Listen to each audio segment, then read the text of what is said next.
De Monsieur Julien Baudry, donc conservateur des bibliothèques au SCD Bordeaux-Montaigne. Donc, on va parler des bibliothèques universitaires et des données de la recherche. Donc, Monsieur Julien Baudry est responsable des services aux chercheurs et production numérique à l'Université Bordeaux-Montaigne. Alors bonjour à tous. Je vais d'abord remercier l'ADMEC d'avoir proposé au SCD de l'Université Bordeaux-Montaigne que je représente de représenter en quelque sorte le rôle des bibliothèques universitaires. Je le fais à titre personnel avec d'autant plus de plaisir que j'étais archiviste paléographe au moment où les premières promotions de master sont arrivées. Donc je suis ravi de voir que la dynamique que j'ai pu voir il y a 10 ans est toujours présente, et même davantage.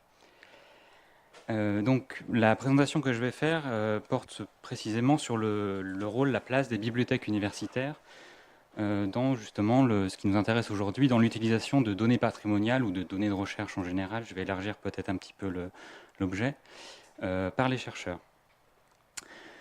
Le sujet intéresse les bibliothèques universitaires dans la mesure où depuis plusieurs années, depuis maintenant peut-être une dizaine d'années, au sein des services de documentation commence à se développer ce qu'on appelle en général des services à la recherche ou des services aux chercheurs, c'est-à-dire des fonctions, des missions clairement identifiées pour accompagner les chercheurs, et en particulier sur ces questions de diffusion de leurs données, de diffusion de leurs publications également. D'une façon générale, il y a ce mouvement donc, qui accourt depuis quelques années.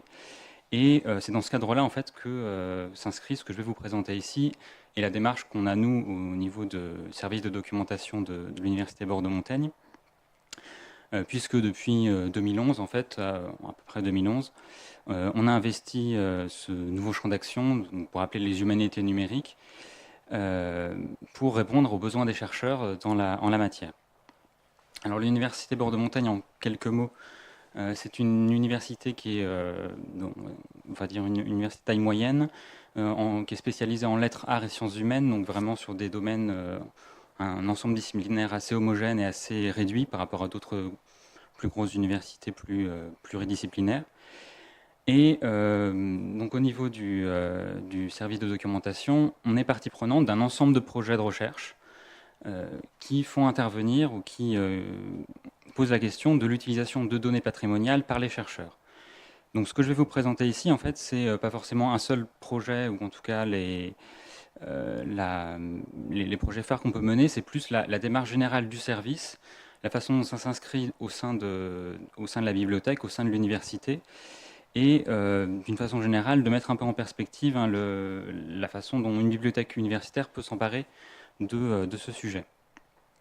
Alors du coup, ce que je vais présenter ici, je pense, va être nettement moins spectaculaire que ce qui a pu être présenté dans les présentations antérieures. Mais ça permettra, je pense, ça aura une forme de complémentarité parce que ça vous permettra de voir aussi, on va dire, au quotidien en quelque sorte de la recherche d'une université de sciences humaines, comment se passent ces questions d'utilisation de données de recherche, et en particulier avec des chercheurs, parce que c'est largement le cas à Bordeaux-Montaigne, qui n'ont aucune familiarité avec les humanités numériques et avec les techniques, les outils qu'on a pu voir dans les présentations précédentes. Donc vous verrez les projets que vous vous présentez par rapport à ce qu'on a vu pourront peut-être paraître un peu artisanaux ou un peu plus bricolés, ou en tout cas moins ambitieux. Mais je pense que c'est aussi un mouvement plus global qu'il faut envisager, que cette conversion en quelque sorte de l'ensemble des chercheurs aux outils numériques. La bibliothèque universitaire, là je vais encore dire des évidences, mais elle se situe évidemment à un carrefour de pratiques. C'est-à-dire qu'on peut être à la fois producteur ou conservateur de données patrimoniales, pour les fonds qu'on conserve nous-mêmes, qu'on peut numériser, qu'on numérise d'ailleurs chez nous. Donc on a d'une part ce rôle un peu comme ce qui a pu être présenté pour la BNF, d'avoir des fonds qu'on cherche à valoriser. Et par ailleurs, on peut être amené à travailler également avec des chercheurs sur des données qu'on ne conserve pas nous directement, mais avec des chercheurs de notre université qui souhaitent justement mettre en avant leur recherche et faire évoluer leur recherche.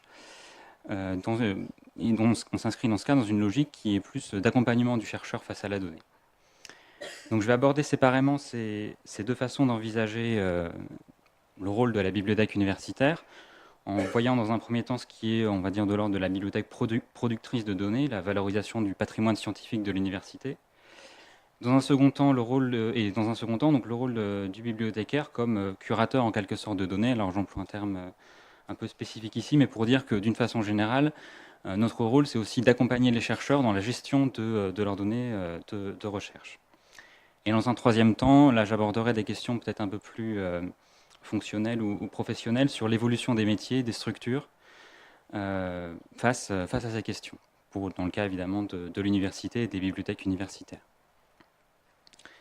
Alors, je vais juste passer directement sur Internet. Donc là, vous voyez en fait la bibliothèque numérique de l'université Bordeaux-Montaigne qui s'appelle 1886. C'est là qu'on diffuse les collections patrimoniales que nous numérisons. Alors parmi les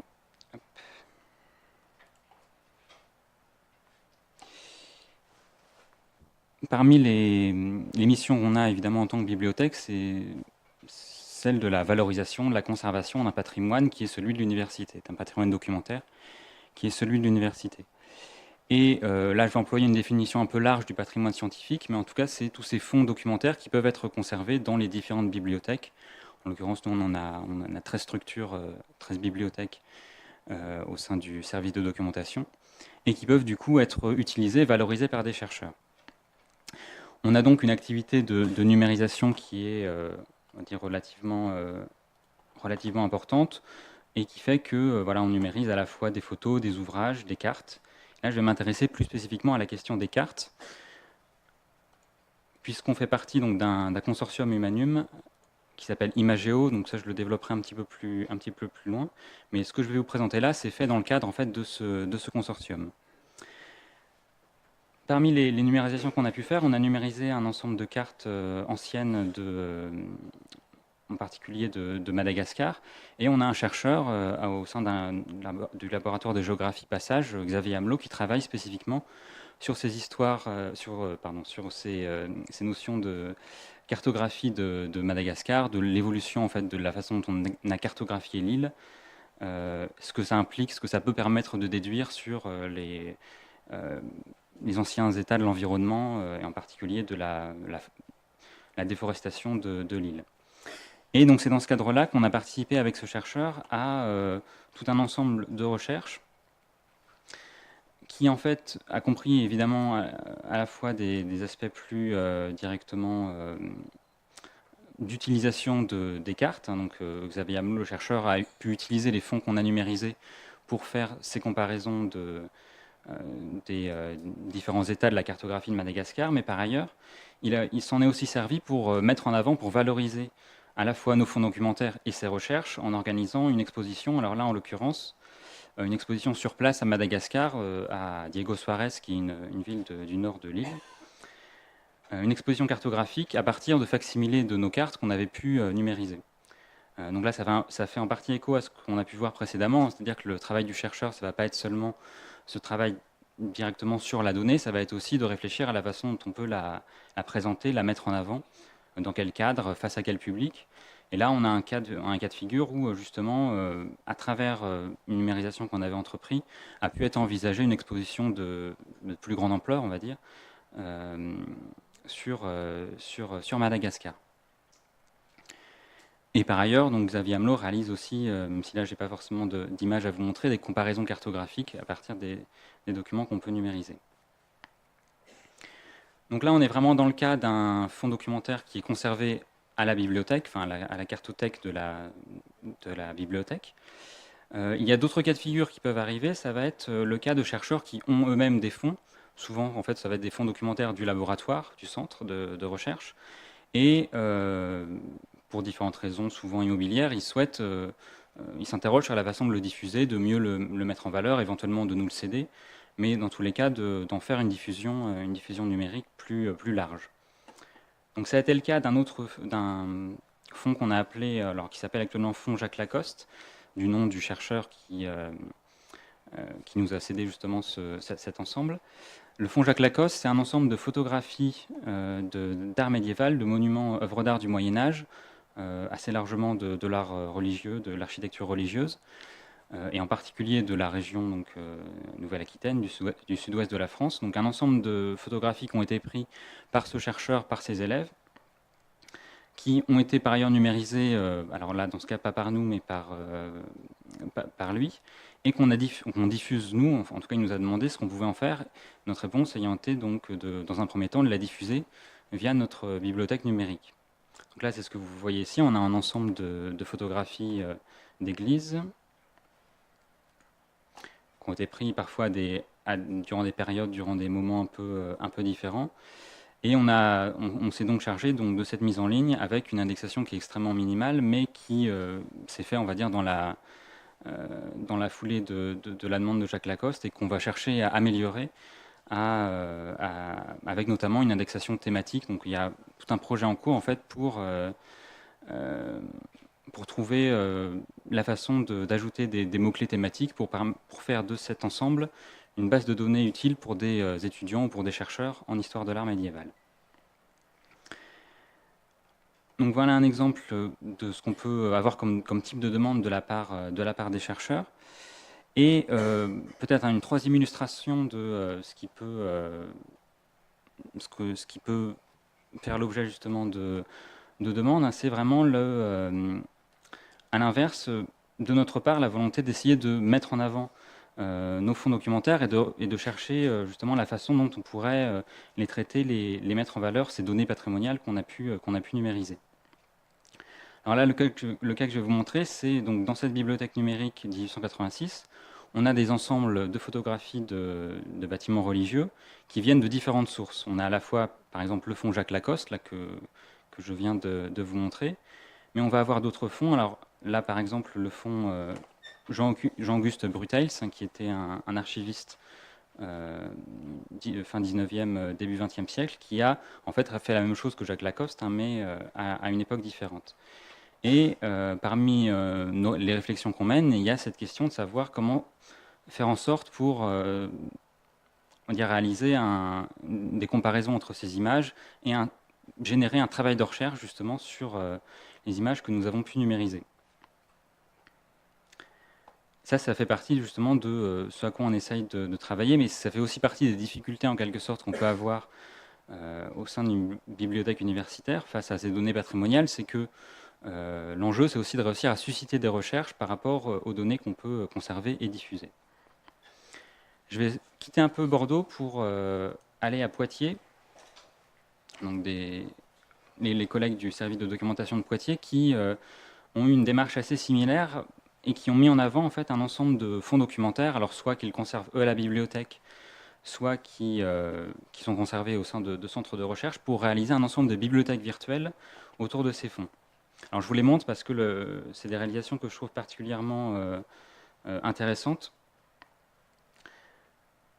Donc, par exemple, cette bibliothèque virtuelle des premiers socialismes, qu'on pourrait en fait voir comme à la fois un site web de recherche qui présente la recherche sur ces questions des premiers socialismes, et en même temps un outil de mise en avant, de mise en valeur de fonds documentaires.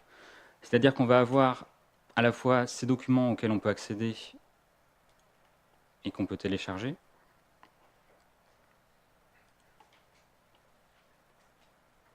ici avec l'interface d'Internet Archive. Donc là, l'outil que vous voyez, donc la bibliothèque numérique que vous voyez est faite sous Omeka, ce qui est le cas aussi de 1886.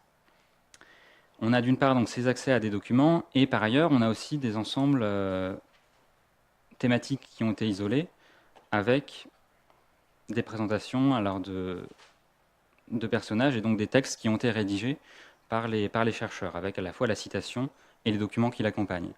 Donc là, je vous le montre parce qu'on a vraiment un exemple de projet un peu complet, un peu idéal de ce que pourrait être une collaboration entre les chercheurs, la bibliothèque pour la mise en avant des fonds documentaires du service de documentation. Donc ils ont un ensemble de bibliothèques virtuelles sur ce modèle, autour des premiers socialismes, autour des coutumiers du centre-ouest par exemple, avec derrière aussi la réalisation d'expositions virtuelles pour, là encore, mettre en avant d'autres collections que celles qui sont directement traitées par les chercheurs.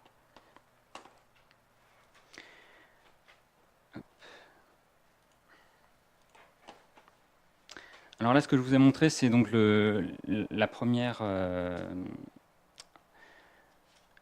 la première question, c'est-à-dire comment mettre en avant nos propres fonds, nos propres collections, mais finalement, ce qu'on traite aussi assez souvent, voire même davantage, c'est ça va être des demandes de la part de chercheurs autour d'autres données, des données que nous, on ne conserve pas, mais qui, en tout cas, que les chercheurs souhaitent mettre en avant et autour de lesquelles ils souhaitent travailler.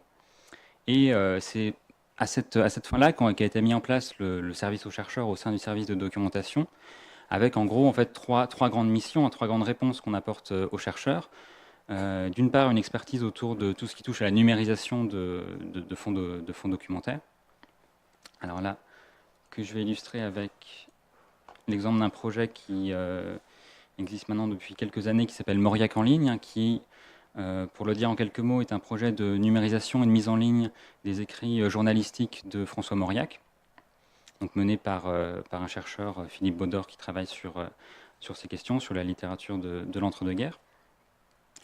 Et donc, dans le cas de Mauriac en ligne, on n'était pas dans le cas de fonds documentaires qui relevaient vraiment de la bibliothèque, mais la bibliothèque a été à la fois consultée, mais même intégrée à l'équipe projet pour pouvoir accompagner les chercheurs sur des questions qui touchaient à l'indexation, à la réalisation du site, à la rédaction d'un cahier des charges par rapport à la diffusion de ces documents, à la numérisation également, aux activités de numérisation, éventuellement à la recherche de documents numérisés préexistants.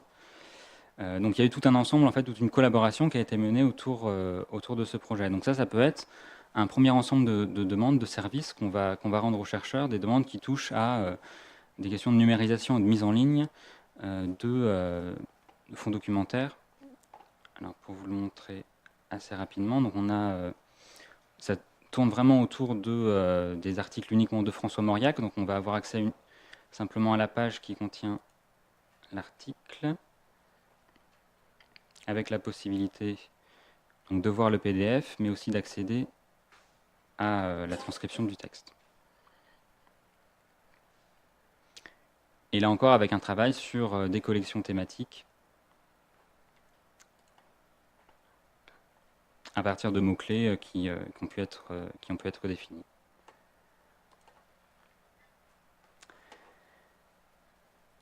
Donc on va avoir ces cas de numérisation. Un autre projet alors là qui vient de commencer juste en septembre 2017 sur lequel on travaille, c'est un projet qui s'appelle MediaBD. Et donc là, des chercheurs nous ont sollicité pour travailler à la numérisation, la mise en ligne, l'indexation d'ensemble de revues d'études de bande dessinée des années 60-70. Ce sont des fonds documentaires qui sont conservés à la Cité de la bande dessinée d'Angoulême. Donc là encore, c'est des fonds sur lesquels qui ne se trouvent pas chez nous, mais on a pu ainsi nouer un partenariat avec la Cité de la bande dessinée à travers le laboratoire, à travers ce projet de recherche qui est financé par la région, pour réaliser donc à terme une base de données qui permettrait d'accéder facilement à une indexation au niveau article de l'ensemble des articles qui sont contenus dans ces revues d'études. Donc là, je vous l'illustre à travers la bibliothèque numérique actuelle de la Cité de la bande dessinée. Mais donc pour l'instant, donc le projet vient de commencer, mais c'est là encore un exemple de ce qu'on peut finalement, des réponses qu'on peut apporter aux chercheurs, avec au sein de ce projet une répartition des tâches qui a été déterminée, c'est-à-dire que le service de documentation va travailler sur des questions qui touchent davantage à la rédaction du cahier des charges pour justement faire cette base de données. Il va participer aussi à la partie indexation, toute la partie sélection du corpus et en particulier, et rédaction, éditorialisation, on va dire, du site web, va être réalisée plutôt par la partie scientifique, par les chercheurs. Donc MediaBD, c'est un projet qui est assez similaire à celui de Mauriac en ligne, et qui est également assez similaire à un autre projet qu'on a pu mener là maintenant il y a quelques années. C'est un des premiers projets sur lesquels on a travaillé, Cinépop 50, qui était en fait un projet financé par l'Agence nationale de la recherche, par l'ANR, et pour lequel a été réalisée une base de données d'indexation de 2 revues de cinéphilie populaire, Cinémonde et Le Film Complet.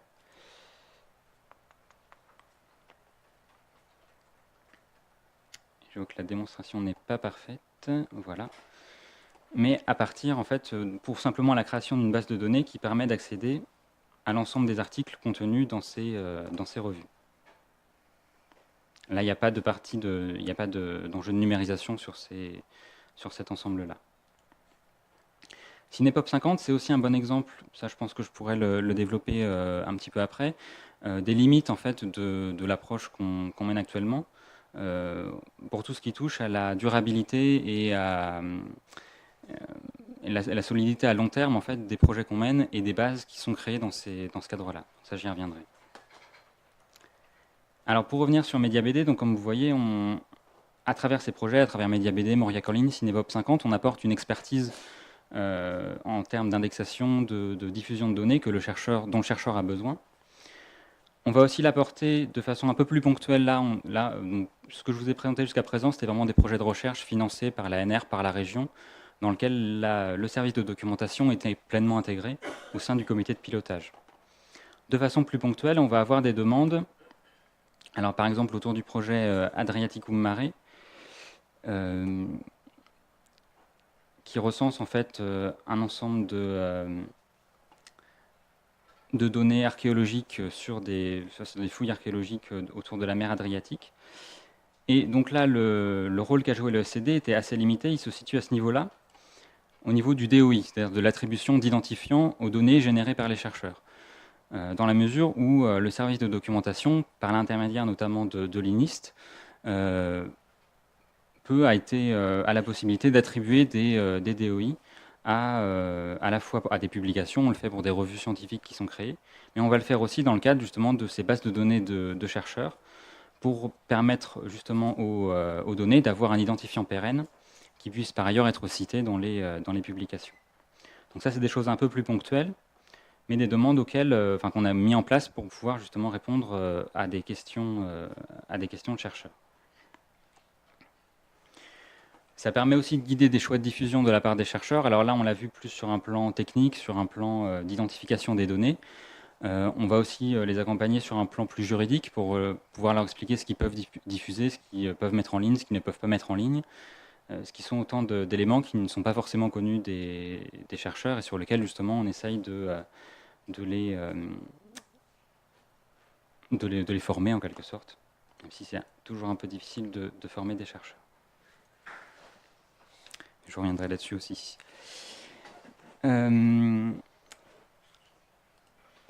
Dernier élément qui touche à ces questions d'accompagnement des chercheurs dans la gestion des données.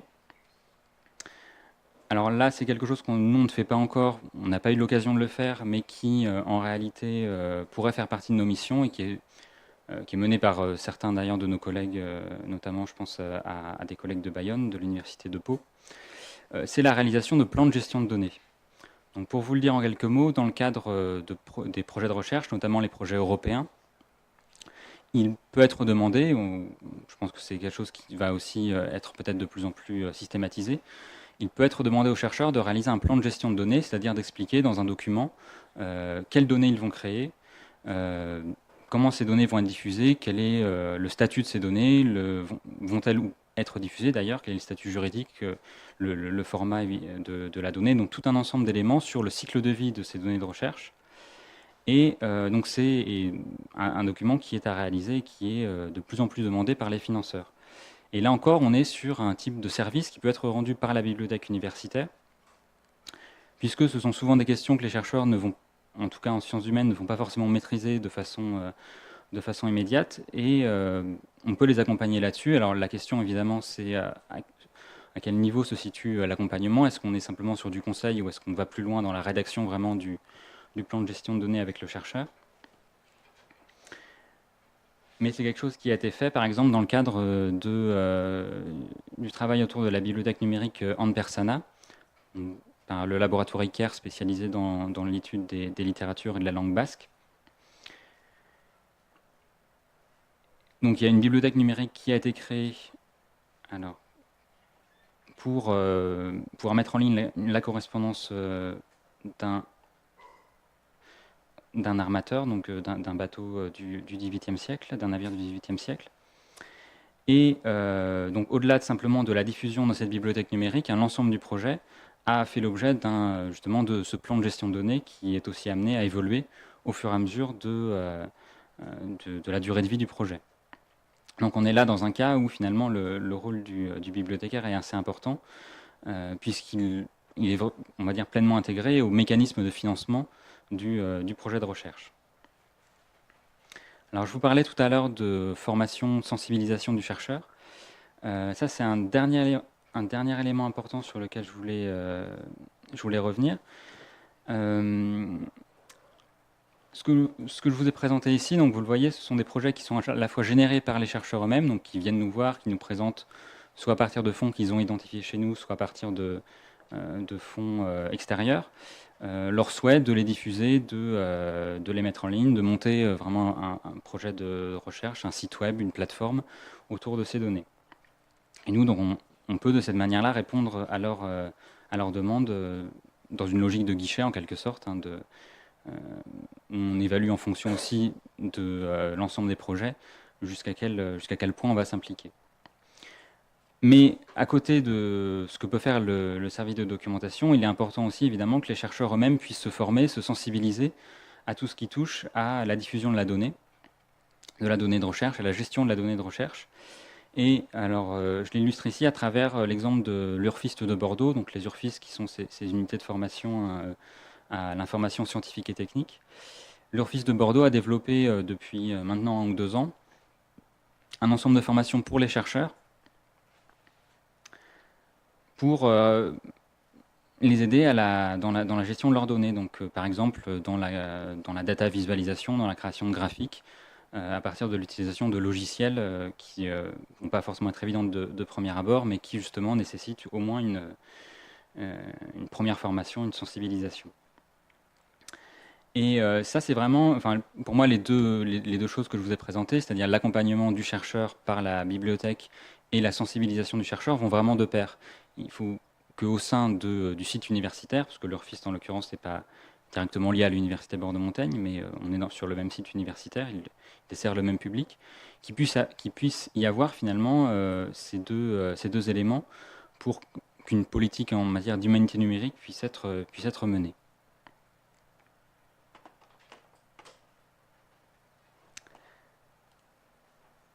Alors, je vais revenir sur des questions qui touchent davantage à la question de l'évolution des métiers, de la structuration, en quelque sorte, de nos missions, de nos métiers. Face à la donnée, pour le bibliothécaire, c'est aussi en quelque sorte un nouveau type de document qu'on va devoir s'approprier. Ce n'est pas quelque chose dont on a forcément une habitude on va dire dans la tradition de la bibliothèque universitaire. Donc, il y a quelque sorte une nouvelle définition de la bibliothèque qui se crée autour de ce nouveau type de données, une nouvelle mission qui n'est plus seulement de la conservation, du signalement, mais qui touche aussi à la mise en ligne de documents numérisés. Ça encore, c'est quelque chose qui a encore une antériorité assez importante, mais aussi tout ce qui touche à la gestion de la donnée. Ce qui veut dire pouvoir avoir une expertise sur des questions, comme je le disais, techniques. Quel outil utiliser pour diffuser la donnée, en matière de logiciel évidemment, mais aussi sur les questions d'identification à travers ce que j'ai présenté pour le DOI, mais également sur des enjeux plus juridiques, et c'est, mine de rien, ça peut être un élément assez important dans le cadre des projets de recherche, que ces questions de ce que le chercheur peut faire ou ne pas faire avec ces données de recherche, puisque ça va toucher à la fois à des questions d'antériorité du document, est-ce que le document se trouve ou non dans le domaine public, mais dans des disciplines qui, là, peut-être, en tout cas, ne nous concernent pas au niveau de l'université Bordeaux-Montaigne, mais qui vont être la sociologie, la médecine, les questions de diffusion de données à caractère privé, par exemple. Donc, il y a tout cet ensemble d'éléments à prendre en compte et sur lesquels on doit être capable, finalement, de conseiller le chercheur. Donc, finalement, pour le bibliothécaire, il y a tout un ensemble de compétences nouvelles à acquérir. Alors, je vous ai présenté l'URFIST, et évidemment, ça fait partie des organismes qui peuvent nous permettre d'acquérir ce nouveau niveau de connaissances. Et donc la création de nouveaux postes, de nouvelles fonctions, donc ces services à la recherche. le congrès de la DBU, de l'Association des directeurs de bibliothèques universitaires, qui se tient la semaine prochaine, porte précisément sur cette question du rôle des bibliothèques comme acteurs de la recherche, avec un ensemble d'exemples sur justement ce que peuvent constituer ces services d'appui. Puisque là, je me suis limité à une présentation de services autour des questions de données de recherche, mais pour nous, ça déborde assez largement de cette question. Ça touche aussi à la publication scientifique en général, aux archives ouvertes, par exemple. Donc c'est vraiment tout un ensemble de nouveaux services qui sont mis en place. C'est aussi un nouveau contexte de travail parce que, alors là, je caricature sans doute beaucoup, mais avant que ne soient mis en place ces fonctions de service à la recherche, le chercheur était surtout un usager de la bibliothèque qui venait pour emprunter nos ouvrages. Là, on a vraiment, et on le voit à travers les projets de recherche comme Mauriac ou MediaBD, on a vraiment une participation active à la recherche en train de se faire. Et finalement, à l'accompagnement du chercheur qui va au-delà simplement de la fourniture de données. Ce nouveau contexte de travail, ça veut dire aussi pour les bibliothèques universitaires, se familiariser avec l'environnement de la recherche au-delà de la bibliothèque universitaire. Ce que je veux dire par là, c'est que le chercheur, il va travailler avec un réseau qui peut être composé d'autres structures qui, en tout cas, dans un premier temps, nous sont moins familières. Je pense aux EPST, au CNRS, à l'INRIA, à l'INRA pour d'autres domaines de recherche, à des financeurs comme l'ANR, comme l'ERC pour l'Union européenne. Et par exemple, la mécanique des projets de recherche, c'est quelque chose sur lequel aussi on va être amené en tant que bibliothécaire à se former, parce qu'il faut pouvoir répondre finalement aux demandes des chercheurs dans ce cadre-là. Et pour montrer un peu cette complémentarité qu'il peut y avoir entre la bibliothèque universitaire d'un côté et ce qu'on va appeler les professionnels de l'information scientifique et technique de l'autre, qui vont travailler dans des centres de documentation de laboratoires, par exemple. Je vais vous présenter donc, le consortium Imageo. Donc, le consortium Imageo, c'est un consortium financé par la TGIR Humanum. Je ne sais pas si ça parle à tout le monde ici, mais je pense que oui. Imageo, donc, qui réunit en fait un ensemble de laboratoires de recherche qui travaillent sur la géographie, l'ethnologie, la sociologie aussi en partie, autour de la question de la diffusion des données géographiques et produites par les géographes et en particulier. Et pour terminer la présentation d'Imageo, donc on se concentre sur les données iconographiques et en particulier sur les cartes et la photographie. Au sein d'Imageo, il y a plusieurs centres de recherche, plusieurs laboratoires, mais il y a aussi donc le service de documentation qui est représenté au titre de notre cartothèque et de nos fonds cartographiques. Et donc la participation à Imageo en fait, nous a permis vraiment d'intégrer tout l'environnement de recherche du chercheur, d'intégrer les mécanismes du CNRS par exemple, de pouvoir avoir des contacts plus directs avec l'INIST, avec d'autres laboratoires également, d'autres laboratoires français, et d'améliorer aussi la diffusion de nos propres données patrimoniales. Puisque au sein d'Imageo, donc on va travailler avec des chercheurs qui travaillent sur le géoréférencement, par exemple, et cette question du géoréférencement des cartes, qui va se faire à partir de systèmes d'information géographique, c'est un sujet qu'en tant que bibliothécaire, on est assez peu sensibilisé à cette question. On va pas forcément être expert là-dessus. Donc participer à ce type de consortium de recherche nous permet aussi d'améliorer justement la diffusion et les connaissances qu'on peut avoir, même si ce n'est pas nous qui travaillons directement sur les fonds, de nos données patrimoniales. Alors là, je vous ai présenté, on va dire, la façon dont le bibliothécaire doit évoluer pour justement pouvoir traiter de ces données patrimoniales et répondre aux demandes des chercheurs. Il faut se dire que ça va fonctionner aussi dans l'autre sens, c'est-à-dire qu'il y a des compétences, on va dire, de base ou traditionnelles du bibliothécaire qui peuvent être utiles dans le cadre de projets de recherche autour de données. Et je pense par exemple aux questions qui touchent au catalogage, à l'indexation, ça reste des compétences, on va dire, initiales qui vont être extrêmement appréciées de la part des chercheurs. C'est des choses qu'ils ne vont pas forcément maîtriser, ils ne vont pas voir tout de suite la façon dont ils peuvent les exploiter. Mais une fois qu'on a mis en place une base comme Cinépop 50 par exemple, qui s'est effacé. En leur expliquant voilà, la façon de présenter un document, de présenter des modalités de recherche. On a montré que la bibliothèque pouvait avoir vraiment une expertise directe, y compris dans ses missions les plus traditionnelles. Je vais terminer en évoquant ce qui touche aux défis, aux limites un petit peu de l'approche que je vous ai présentée, et de justement ce rôle que vont jouer les bibliothèques universitaires. La première limite, ou en tout cas les premiers questionnements qu'on se pose, c'est on va dire les frontières professionnelles entre le bibliothécaire et l'ingénieur de recherche. C'est un peu classique hein, comme questionnement. De mon point de vue, c'est une question qui n'a plus vraiment lieu d'être dans le cadre actuel des bibliothèques universitaires. De plus en plus, il y a une porosité entre les deux fonctions, entre les deux activités.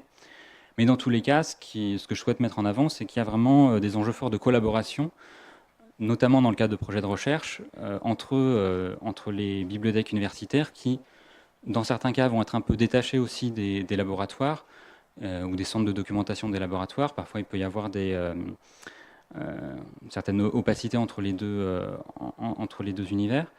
Mais en tout cas, il y a vraiment une nécessité de collaboration pour justement mettre en avant ces données patrimoniales.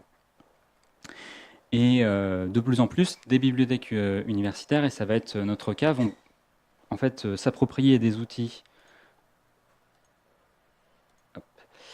comme Nakala, par exemple, hein, donc développé par Humanum, service de stockage, d'entrepôt sécurisé de données numériques. On a pour projet, justement, notamment dans le cadre d'Imageo et autour de nos fonds cartographiques, de réaliser, de diffuser et de stocker nos données dans Nakala. Donc là, on s'approprie vraiment un outil qui, à la base, a plutôt été réalisé pour des unités de recherche, pour des centres de recherche, mais qui peut tout à fait avoir un intérêt pour une bibliothèque universitaire. Et la dernière question que je vais aborder, c'est la question du maintien à long terme des projets que je vous ai présentés. Ça, c'est vraiment une question qui est assez cruciale et voire même très problématique dans l'état actuel. C'est que, alors le meilleur cas, c'est sans doute celui de Cinepop 50, où on a participé au développement de cette base de données, mais depuis, donc, la base de données a pu être alimentée par les chercheurs, mais la chercheuse, en l'occurrence, qui avait géré le projet ANR, qui s'est terminé il y a 2 ans, est partie à la retraite. Et donc, on a donc cette base de données qui n'est plus alimentée, qui n'est plus forcément mise à jour, en tout cas qui pose des problèmes, on va dire, de maintien sur le long terme et de la valorisation qu'on peut en faire. La bibliothèque universitaire pourrait jouer en quelque sorte un rôle de pilier, de stabilisation un peu de l'ensemble de ces bases qui vont être créées par les centres de recherche. Il y a aussi des complémentarités à trouver avec les MSH, avec les maisons des sciences de l'homme, qui peuvent aussi remplir dans certains cas cette fonction. C'est ce qu'ils font à Poitiers notamment. Il y a une collaboration très forte entre le SCD et la MSH de Poitiers. Mais dans tous les cas, là on arrive un peu aux limites en fait de ces services aux chercheurs qu'on a pu mettre en place, puisque on commence seulement maintenant à réfléchir à la façon dont on va pérenniser et surtout absorber aussi des demandes de plus en plus fréquentes de la part de chercheurs pour la diffusion de données patrimoniales. Du coup, je vais conclure pour aussi laisser une place au déjeuner, bien entendu. Pour insister peut-être sur le fait que la bibliothèque universitaire est vraiment en évolution sur ces questions de diffusion des données de recherche. L'évolution n'est pas encore complètement accomplie, il y a encore un certain nombre de progrès, de réflexions et d'accomplissements à mener. Mais pour moi, c'est vraiment la création au sein d'un site universitaire, d'un écosystème réussi entre les centres de recherche, la bibliothèque universitaire, des partenaires extérieurs comme la Cité de la bande dessinée ou comme la BNF évidemment, qui peut permettre de répondre pleinement aux questions des chercheurs. Je vous remercie de votre attention.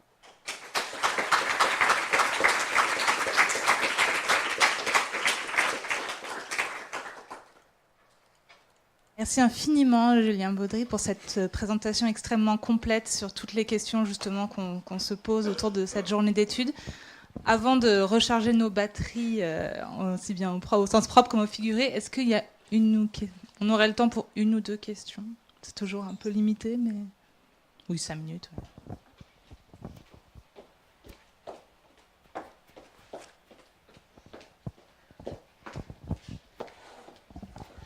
Bonjour. En fait, je vais rebondir justement sur ce que vous avez évoqué à la toute fin de votre présentation parce que la question me revenait souvent sur le potentiel de collaboration avec les messages parce qu'il y a quand même des missions qui... bon, on ne peut pas dire qu'elles se regroupent précisément, mais je ne voudrais pas les voir de manière antagoniste, mais justement, il y a des missions qui semblent communes. Et il y a un terrain pour des collaborations entre les bibliothèques universitaires, les messages et les laboratoires de recherche. En plus, avec les TGIR, puisque les messages sont les relais de deux très grandes infrastructures de recherche. Donc, est-ce que vous pouvez, peut-être vous avez des exemples concrets de collaboration entre votre bibliothèque et l'AMSH de votre région ou d'autres exemples à évoquer? Alors, je ne vais pas prendre l'exemple bordelais, je vais plutôt prendre l'exemple Poitevin parce qu'il est vraiment, enfin pour moi, c'est celui qui illustre le mieux la question que vous posez.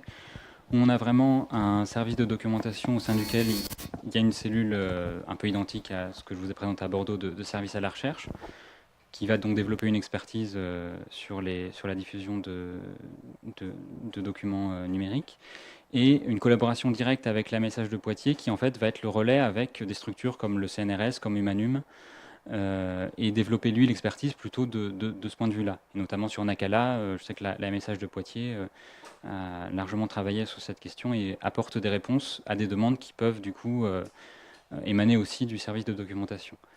Donc voilà, c'est un exemple en fait que je connais et que je trouve assez réussi d'une collaboration qui permet aussi, on va dire, de réorienter ou d'orienter le chercheur de la façon la plus efficace possible, d'une part, et d'autre part de partager un peu les tâches et les fonctions et les compétences au sein d'un site universitaire. Au sein de la bibliothèque universitaire, on ne va pas forcément avoir le personnel nécessaire pour vraiment avoir toute l'expertise et avoir toutes les réponses. Donc les MSH apportent vraiment des compléments à ce niveau-là. Mais effectivement, il y a des missions qui de plus en plus tendent à se recouper. Et oui, sur les données de la recherche, effectivement. Oui. Et bien entendu, il vaut mieux aller vers des logiques de complémentarité que d'antagonisme. Ça, je pense que c'est assez évident. Question ? Oui.